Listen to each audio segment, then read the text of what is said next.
Alright, iPhone 11 battery replacement. I'm going to use one of these new style of batteries that you just click on the original BMS.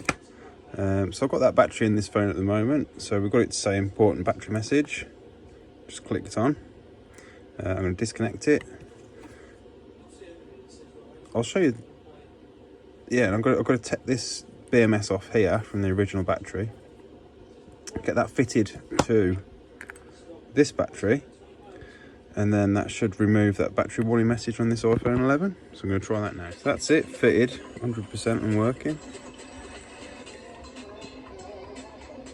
So that's the old BMS fitted to the new battery, and then fitted on there as well.